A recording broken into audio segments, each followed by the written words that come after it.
So that morning, around 9 a.m., I had a meeting, a virtual meeting, and I tried to connect myself to Wi-Fi. Then the device didn't connect, and I tried to request my family members to lend me their connection, their phones. No others' phones are working, and I was wondering, oh, I hope this is not the coup. The immediate feeling is sad, and I think I was a bit scared. I was scared because we have experience living under military regimes, and we understand what it means to be.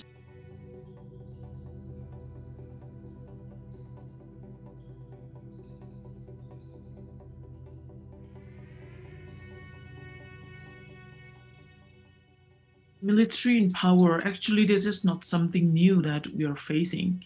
So many decades in the past, until like 2010, when the first democratic election was conducted. During those periods, indigenous peoples faced a number of these human rights violations. We cannot even tell all these different types, like forced labor. This dictatorship, the sign of dictatorship, is something that we felt every day in our lives.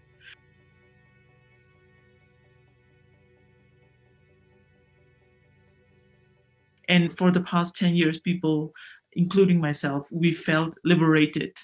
And now again, all those liberation, sense of liberation is taken back, sense of freedom, sense of dignity is already taken away. And I think that that is also the reason why people are taking the streets.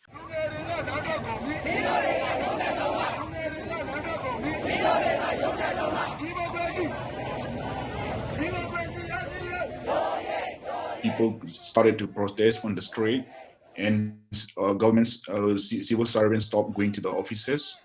And even today, numbers of police and also especially the government servants from different departments have joined the protest as well.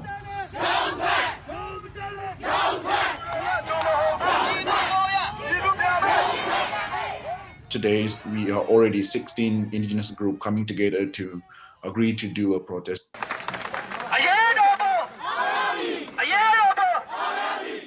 Military has always been an actor that has been prohibiting indigenous peoples from achieving our goal, which is self-determination.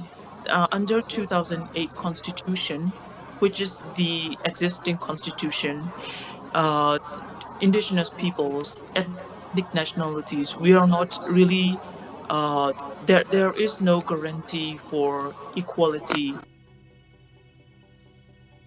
2008 constitution is drafted by militaries, and which military control the power in legislations and also in the executive branch.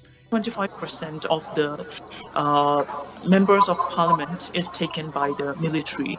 Which means we have a president, but military ultimately have power to control the whole country, both civils and military.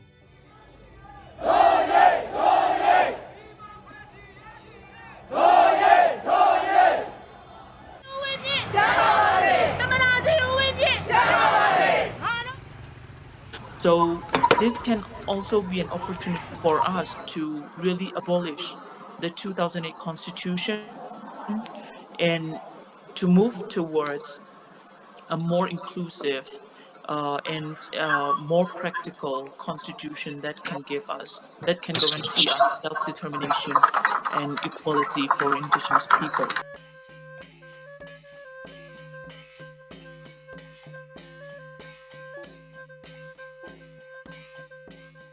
There is really a need for system change where we can have these federal structures where indigenous people have right to self-determination. I think Therefore, people have to understand that in Myanmar, it's not only about democracy and about Aung San Suu Kyi, but we really have to think beyond that. There is other indigenous politics in Myanmar as well. Those are also the key for reshaping this country's futures.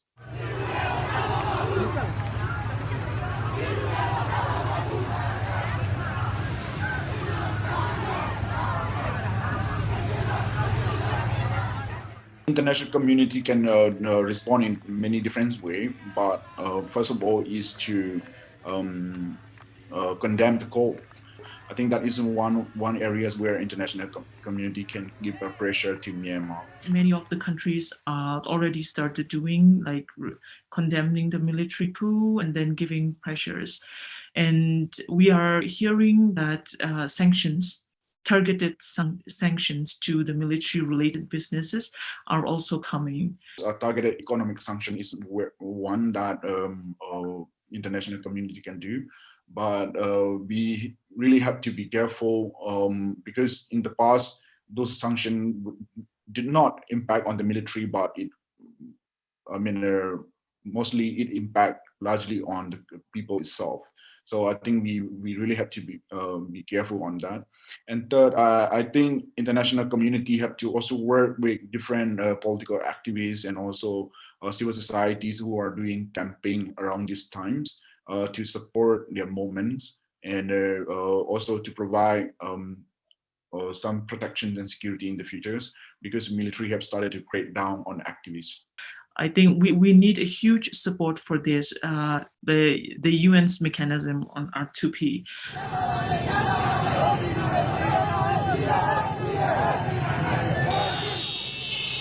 I think it's going to be a long struggle, but it depends a lot on the people's. I hope if we keep on pressing like current momentums, in fact, we might have a better and positive result.